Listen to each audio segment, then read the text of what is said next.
A very good morning to you all. Beta, myself Shril Gupta, I am the MD and co-founder of Maharishi Balmiki Commerce Classes MVCC. बेटा ये हमारा एक नया YouTube channel है जो basically class 11th and 12th के बच्चों के लिए ओपन किया गया है, जिसमें हम लोग अकाउंटेंसी, इकोनॉमिक्स और बिजनेस स्टडीज के उन सारे चैप्टर्स को कवर करते हैं, ठीक है, जो बोर्ड रिगार्डिंग आपके बहुत ही हेल्पफुल होता है। ठीक है बेटा, चलिए आज का वीडियो लेक्चर हम स्टार्ट करते हैं कोई भी बिना टाइम वेस्ट किए हुए।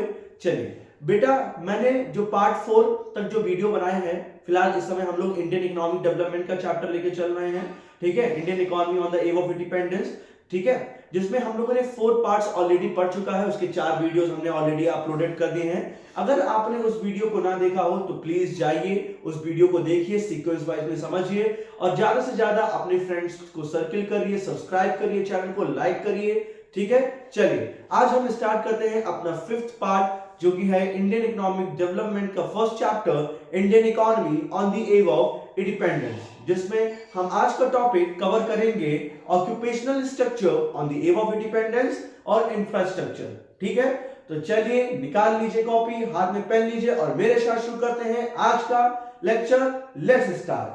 चलिए सबसे पहले आप लोग हेडिंग लिखिए, जो आज हम लोग पढ़ने जा रहे हैं वो है occupational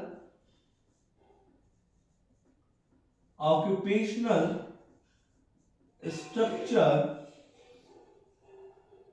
on the eve of independence.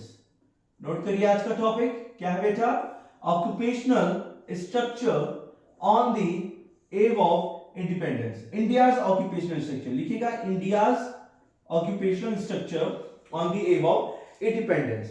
अच्छा बेटा, क्या आप लोगों को यह पता है कि सर ऑक्यूपेशनल स्ट्रक्चर का मतलब क्या होता है, कि ऑक्यूपेशनल स्ट्रक्चर होता क्या है? तो don't worry, I am here, मैं आपको बताऊंगा, ठीक है। चलिए सबसे पहले हम लोग ये जानते हैं कि ऑक्यूपेशनल स्ट्रक्चर का मतलब क्या होता है। ऑक्यूपेशनल स्ट्रक्चर का बेटा मतलब होता है कि वर्किंग पॉपुलेशन को डिफरेंट सेक्टर्स में डिस्ट्रीब्यूट करना। क्या चीज? वर्किंग पॉपुलेशंस को डिफरेंट सेक्टर्स में डिस्ट्रीब्यूट करना। कौन से डिफरेंट सेक्टर्स? हमारे यहां कितने सेक्टर्स होते हैं? 3 सेक्टर्स ही तो होते हैं, primary sectors, secondary sectors, tertiary sector, जिसको सर्विस सेक्टर भी कहा जाता है, ठीक है। तो हमारे यहां पर जो प्राइमरी, सेकेंडरी और टर्शरी सेक्टर में जितने वर्किंग पॉपुलेशन है, जब हम उनको बांटते हैं ना, उसी को कहा जाता है ऑक्यूपेशनल स्ट्रक्चर। तो फर्स्टली आप नोट करिए कि ऑक्यूपेशनल स्ट्रक्चर की डेफिनेशन क्या है। नोट करिए, occupational structure means distribution of working population under the 3 sectors of economy, which is primary sectors, secondary sectors and tertiary sectors. Note करिए, कौन सा? प्राइमरी सेक्टर, फर्स्टली कौन सा सेक्टर होता है? Primary sector. सेकंड कौन सा होता है हमारा? Secondary sector. और थर्ड हमारा कौन सा होता है? टर्शरी सेक्टर, जिसको सर्विस सेक्टर भी कहा जाता है। तो ऑक्यूपेशनल स्ट्रक्चर का मतलब होता है कि जब वर्किंग पॉपुलेशंस को हम डिस्ट्रीब्यूट करते हैं regarding these sectors, primary sectors, secondary sectors and tertiary sectors, तो उन्हीं को क्या कहा जाता है? ऑक्यूपेशनल स्ट्रक्चर कहा जाता है। तो चलिए हम लोग इंडियाज के ऑक्यूपेशनल स्ट्रक्चर के बारे में डिस्कस करते हैं कि on the eve of independence, आजादी के समय, क्या कितने वर्किंग पॉपुलेशन प्राइमरी सेक्टर्स में के, कितने वर्किंग पॉपुलेशन हमारा सेकेंडरी सेक्टर में था और कितना वर्किंग पॉपुलेशन हमारा टर्शरी सेक्टर में था, ठीक है बेटा। यहां पर मैं आपको जो डेटा देने जा रहा हूं ना, वो डेटा 1947 के रिगार्डिंग का नहीं है, वो डेटा 1951 के रिगार्डिंग का है, क्योंकि उस टाइम का कोई एक प्रोक्योरमेंट अवेलेबल डेटा नहीं था, ठीक है ना। तो फिलहाल हम जो है 1951 के डेटा की बात करते हैं। In according to 1951 primary sectors में लगभग कितने परसेंट काम कर रहे थे? कितने परसेंट काम कर रहे थे? 72.2%। कितने? 72.2%। Sorry, not 72. It's 72.7%। It's 72.7%। Secondary sectors में कितने कर रहे थे? 10.1%। कितने? 10.1% और टर्शरी सेक्टर्स में कितने काम कर रहे थे 17.2%।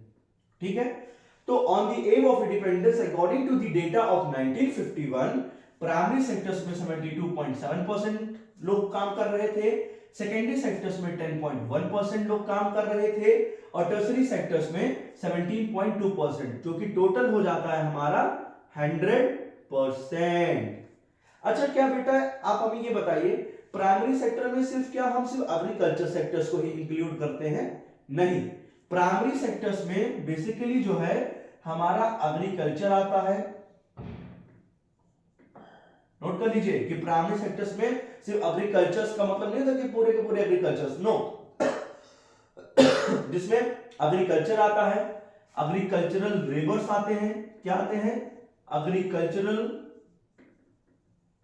लेबर आते हैं। फिर क्या आ जाता है हमारा, जो प्लांटेशन कर रहे हैं, fisheries, forestry and animal husbandry, पशुपालन। ठीक है, तो जरूरी नहीं है कि प्राइमरी सेक्टर्स में सिर्फ हमारा एग्रीकल्चर, इन सब को मिलाकर 72.7% लोग प्राइमरी सेक्टर से उस टाइम पर रिगार्डिंग क्या कर रहे थे, काम कर रहे थे, जिसमें हमारा एग्रीकल्चर सेक्टर आता है, एग्रीकल्चरल लेबर्स आते हैं, प्लांटेशन आता है, फिशरीज आती है, फॉरेस्ट्री आती है, एनिमल हस्बेंड्री आती है, जिसको हिंदी में क्या कहते हैं, पशुपालन कहते हैं। ठीक है, चलिए फिर उसी तरीके से बेटा सेकेंडरी सेक्टर में भी होगा कि सेकेंडरी सेक्टर में सर क्या सिर्फ large scale and small scale industries आती है? नो, हमारा इसमें एक large scale and small scale industries तो आती ही आती हैं। उसके बाद हमारा इसमें एक चीज और आता है, बिल्डिंग कंस्ट्रक्शन। क्या आता है बेटा इसमें हमारा?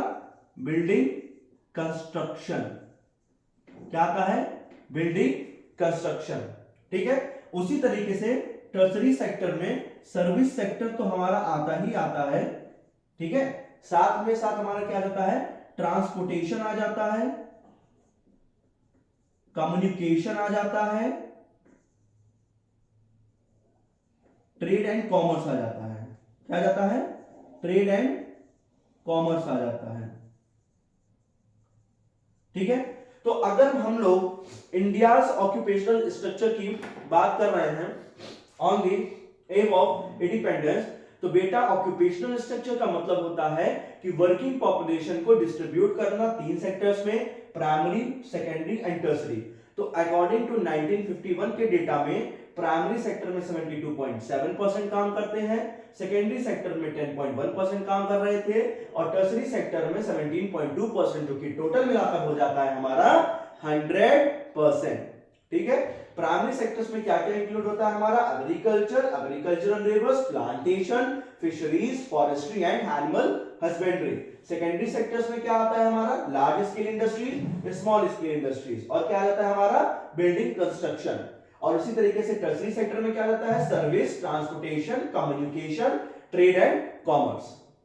ठीक है, तो आप इसको वीडियो को पॉज करके आराम से लिख लीजिए कि क्या पूरे डेटा थे, क्या चीजें इंक्लूडेड होती हैं। उसके बाद फिर हम ऑब्जर्वेशंस के बारे में पढ़ेंगे कि ऑक्यूपेशनल स्ट्रक्चर्स के ऑब्जर्वेशंस क्या निकल कर आए according to on the eve of independence. ठीक है, आराम से इसको वीडियो को बेटा पॉज करके लिखिए, मैं थोड़ी देर बाद इसको कैरी आउट करूंगा। ठीक है, तब तक आप थोड़ा सा लिखिए इसमें। ठीक है, वीडियो को पॉज कर लीजिए और लिखिए। तब तक बेटा हम लोग ये डिस्कस करते हैं कि अच्छा मैंने 4 पार्ट्स आप लोग को ऑलरेडी डिस्ट्रीब्यूट कर दिया है, मतलब अपलोडेड कर दिया है, सॉरी डिस्ट्रीब्यूट बोल रहा हूं, अपलोड कर दिया है। तो क्या अगर आपको उसमें कोई भी परेशानी आ रही है, जो आपको जो टॉपिक क्लियर नहीं हो रहे हैं, प्लीज मुझे कमेंट सेक्शन में तुरंत लिख के बताइए। बेटा उन सारे डाउट्स को आपको मैं क्लियर करूंगा, डोंट वरी, मैं उन सारे डाउट्स को क्लियर करूंगा। ठीक है, चलिए आपने नोट कर लिया इसको। चलिए अब हम लोग बात करते हैं ऑब्जर्वेशंस के बारे में। क्या बात करते हैं बेटा? ऑब्जर्वेशन। इधर तो हम लोगों ने डेटा पढ़ा, पर इन सारे डेटास की रिकॉर्डिंग हमने क्या ऑब्जर्वेशन पाया उसको हम लोग पढ़ेंगे। क्या पढ़ेंगे? इन सारे डेटास के रिकॉर्डिंग हमने क्या ऑब्जर्वेशन पाया उसके बारे में हम लोग डिस्कस करेंगे। चलिए लिख लीजिए ऑब्जर्वेशन, लिख लीजिए, हेडिंग डाल लीजिए ऑब्जर्वेशन। ठीक है, क्या आपने जो डेटा पढ़ा है उससे क्या आपने ऑब्जर्व किया, क्या आपने जाना कि हमारा occupational structure on the eve of independence India का कैसा था। तो चलिए कर स्टार्ट करते हैं। पहला पॉइंट हमारा क्या होगा बेटा कि एग्रीकल्चर सेक्टर, क्या चीज, agriculture sector was a principal source of occupation. लिख देंगे क्या, the principal source of occupation, principal source of occupation क्या है, एग्रीकल्चर सेक्टर हमारा क्या है, प्रिंसिपल सोर्स है ऑक्यूपेशन का। ठीक है, क्यों, अच्छा मतलब ये पहला पॉइंट क्यों निकल के आ रहा है कि एग्रीकल्चर सेक्टर ही हमारा प्रिंसिपल सोर्स ऑफ ऑक्यूपेशन का on the eve of independence. बेटा क्योंकि इसमें डेटा क्लियरली दिखा रहा है कि 72.7% हमारे किसमें काम कर रहे थे, एग्रीकल्चर सेक्टर में। उनका जो मेन सोर्स ऑफ लाइवलीहुड था वो क्या ही था, हमारा एग्रीकल्चर सेक्टर ही था। इसीलिए उनका जो प्रिंसिपल सोर्स ऑफ ऑक्यूपेशन मतलब जो सबसे प्रिंसिपल सोर्स मतलब ऐसा काम जो पहला महत्वपूर्ण देते हो, प्रीफर करते हो, तो मतलब वो सबसे पहले किसको काम को प्रीफर करते थे, अपनी जिंदगी को जीने के लिए, for their living standard, for their livelihood. तो वो क्या था हमारा एग्रीकल्चर सेक्टर। क्यों हम ऐसा कह रहे हैं, क्योंकि डेटा बता रहा है कि 72.7% हमारा क्या कर रहा था एग्रीकल्चर सेक्टर पे। और अगर हम इसको एडवांस कंट्री में बात करते हैं, कंपेयर करते थे उस टाइम पर, तो जैसे हमारी अमेरिका हो गया, इंग्लैंड हो गया, जापान हो गया, उसमें कम से कम जैसे हो जाते हैं ना कि 15%, 10%, 4% ऐसे एग्रीकल्चर सेक्टर में लोग कम थे। वो आज हम लोग we are the developing countries, अभी भी ना they are the developed countries, ऐसे नहीं बन गए। उनकी इकोनॉमी का जो स्ट्रक्चर था, उनके जो इकोनॉमी का जो प्रोग्राम था वो बहुत ही सक्सेसफुल था। ठीक है, चलिए सेकंड हम लोग क्या पॉइंट इसमें डिस्कस करते हैं, सेकेंडरी सेक्टर। लिखिए बेटा क्या, secondary sector N insignificant source of occupation. क्या लिखेंगे, N insignificant source of occupation. ऐसा हम लोग क्यों कह रहे हैं कि secondary sector insignificant source of occupation था, क्योंकि यहां पर अगर सबसे कम जो परसेंटेज वर्किंग पॉपुलेशन एंगेज थी on the eve of independence, वो कौन था, हमारा सेकेंडरी सेक्टर था। कितने परसेंट वर्किंग पॉपुलेशन थी हमारी इसमें, 10.1%। कितना, 10.1% किसमें, सेकेंडरी सेक्टर में काम कर रहे थे। और अगर मैं इसको एज कंपेयर करूं एडवांस कंट्री में, तो अमेरिका, इंग्लैंड, जापान में ज्यादा से ज्यादा लोग, मैक्सिमम से मैक्सिमम लोग किस पे वो कर रहे थे, सेकेंडरी सेक्टर में काम कर रहे थे। तो उस समय हमारा क्या ऑब्जर्वेशन निकल के आता है कि एग्रीकल्चर सेक्टर हमारा प्रिंसिपल सोर्स ऑफ ऑक्यूपेशन था और सेकेंडरी सेक्टर जो है हमारा वो क्या था, हमारा N insignificant source of occupation था।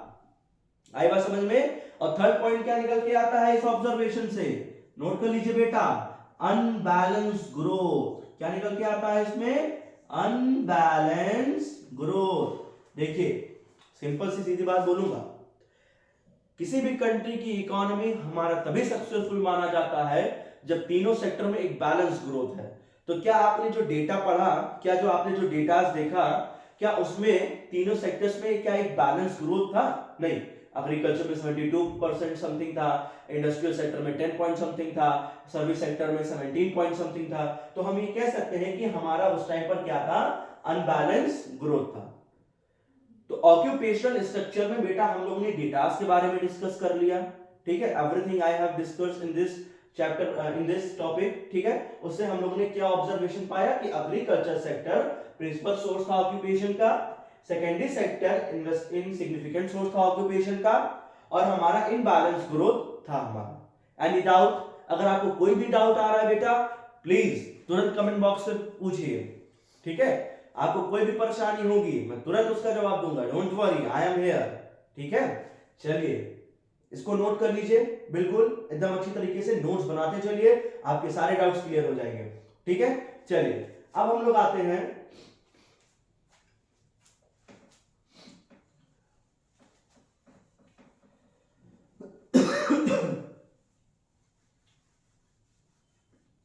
देखिए ये हमारा इस चैप्टर का लास्ट वीडियो है। ठीक है, जिसमें हमने कहा था हम 2 टॉपिक्स को कवर करेंगे। तो हमारा क्या है बेटा, यहां पर हमने ऑक्यूपेशनल स्ट्रक्चर के बारे में बता दिया। अब लास्ट टॉपिक क्या है हमारा, इंफ्रास्ट्रक्चर। नोट कर लीजिए इसको, इंफ्रास्ट्रक्चर नोट कर लीजिए, क्या हमारा इंफ्रास्ट्रक्चर। ठीक है, अच्छा on the age of independence हमारे यहां पर कौन कौन से इंफ्रास्ट्रक्चर्स थी, हमारे यहां पर क्या थी, रेलवेज थी। क्या थी बेटा, रेलवेज, मैंने इसको पहले भी डिस्कस किया हुआ है। दूसरा क्या था हमारा, पोर्ट्स। तीसरा क्या था हमारा, means of communication and telegrams. और फोर्थ हमारा क्या था इसमें, रेलवे हो गया, पोर्ट्स हो गया, रोड। ठीक है, तो अगर हम इंफ्रास्ट्रक्चर की बात करते हैं on the age of independence, तो उस टाइम पर रेलवेज था, पोर्ट्स था, means of communication and telegrams था, रोड था। तो क्या आप लोग मुझे ये बताइए कि क्या ब्रिटिशर्स हमारे क्या सगे वाले थे, क्यों ब्रिटिशर्स क्या हमारे सगे वाले थे, हैं, नहीं ना। क्या भाई बहन थे, नहीं ना। क्या कोई रिश्तेदारी में आते थे, नहीं ना। आजकल तो अपने रिश्तेदार भी अपने साथ नहीं होते। तो क्या ये हमारे इकोनॉमी के बारे में कुछ भलाई सोच सकते थे, नहीं ना। अगर उस टाइम पर ये सारे railway, ports, means of communications और रोड्स अगर था, तो ये किसको बेनिफिट देता था, बताओ भाई, किसको बेनिफिट देता था, ये ब्रिटिश गवर्नमेंट को बेनिफिट देता था। किसको देता था, ब्रिटिश गवर्नमेंट को बेनिफिट देता था। कैसे, रेलवेज उन्होंने बनवाए अपने गुड्स को इंपोर्ट करवाने के लिए, पोर्ट्स उन्होंने बनवाए कि शिपिंग के थ्रू अपने गुड्स को इंपोर्ट करवा सकें, means of communications and telegrams किस लिए बनवाया, कि वहां से जो ऑर्डर आ सके, जिससे कि हमारा एडमिनिस्ट्रेटिव वर्क आराम से स्मूथली रन कर सके, कि इसको मारना है मार दो, इसको जियाना है जी दो, ये करो वो करो। कैसे इंडियंस का खून पी सकते हैं हम लोग, कैसे हम लोग इंडियंस का खून पी सकते हैं, उसका पूरा डॉक्यूमेंट आता था टेलीग्राम से। ठीक है, मींस ऑफ कम्युनिकेशन से। ठीक है, और रोड्स किस लिए बनवाए थे, कि इंडस्ट्रियल सेक्टर पूरी तरीके से तबाह कर दें, हर कोने में अपना गुड्स हम बेच सकें। अच्छा आप लोग ये मुझे बताइए कि उस टाइम पर हम लोग जो है डोमिनेंट कंट्री थे, वी आर द, हम लोग क्या थे, हम लोग गुलाम थे। ठीक है, क्या इंडिया आज फ्री है, बहुत बढ़िया क्वेश्चन है, ये आ भी सकता है कि क्या इंडिया आज फ्री है, दे आर फ्रीडम, नहीं बेटा। 200 साल तक हमने अत्याचार सहा, 200 साल तक मतलब 2 इयर्स अगो तक, मतलब 2 इयर्स तक हम लोगों ने क्या किया, उन सारे अत्याचारों को हम लोगों ने, एक्सप्लॉयटेशंस को हम लोगों ने फेस किया। ठीक है, पर अब क्या है, पर उस टाइम पे क्या हो रहा था, जबरदस्ती का मामला था। अब क्या है, अब बाहर के लोग हमारी इकोनॉमी में ही कब्जा कर रहे हैं, एमएनसीज। ठीक है, अपने प्रोडक्ट्स को यहाँ पर बेच रहे हैं, इंडिया को एक बहुत बड़ा मार्केट के रूप में देखा जाता है। आई बात समझ में। तो चलिए हम लोग बात करते हैं इंफ्रास्ट्रक्चर की। तो रेलवेज उस टाइम पे था, पोर्ट्स उस टाइम पे था, means of communication and telegrams थे, और क्या था हमारा, रोड्स था। आई बात समझ में, इसमें कोई प्रॉब्लम। अच्छा, एक हमारे बहुत बढ़िया क्वेश्चन निकल के आता है रिगार्डिंग टू बोर्ड एग्जामिनेशन, कि ब्रिटिशर्स हमारे पास थे, तो क्या कोई एक ऐसा पॉजिटिवली इंपैक्ट वो छोड़ कर गए, क्या उन्होंने ऐसा कोई पॉजिटिव वर्क किया हमारी इकोनॉमी के लिए, तो हम लोग क्या आंसर देंगे, कौन बच्चा यस बोलेगा, यस बोलेगा तो देश दो कहलाएगा, बिल्कुल मत लिखना यस, सीधा सीधा आंसर लिखो नो। ब्रिटिशर्स ने कभी भी हमारी इकोनॉमी की डेवलपमेंट के बारे में नहीं सोचा, कोई पॉजिटिव इंपैक्ट डाल के नहीं गए, कोई निगेटिव इंपैक्ट डाल के नहीं। जो कहते हैं ना, अरे ब्रिटिशर्स रेलवे छोड़ के चले गए, ब्रिटिशर्स जो है पोर्ट्स बना के चले गए, मींस ऑफ कम्युनिकेशन, रोड, अरे तो ये सब कोई हमारे भलाई के लिए नहीं किया, उनकी मजबूरी थी। इतना तो उनको करना ही था अगर उनको इस कंट्री पे रूल करना था तो पॉजिटिव इंपैक्ट नहीं है, पर हाँ उसके कुछ पॉजिटिव साइड इफेक्ट जरूर निकले जो आज हम लोग अपने इकोनॉमी में अपने देश में फॉलो अप कर रहे हैं। जैसे क्या था कि मॉनेटरी एक्सचेंज, क्या है, मॉनेटरी पॉलिसी को लाया, कैसे फेमाइन को कंट्रोल किया जा सकता है, फेमाइन कंट्रोल, एडमिनिस्ट्रेशन कैसे चलाया जा सकता है, क्या set of rules and regulations होते हैं एडमिनिस्ट्रेशन। जो यूपीएससी का एग्जाम देख रहे हो ना, ये ब्रिटिशर्स के जमाने का ही है बेटा।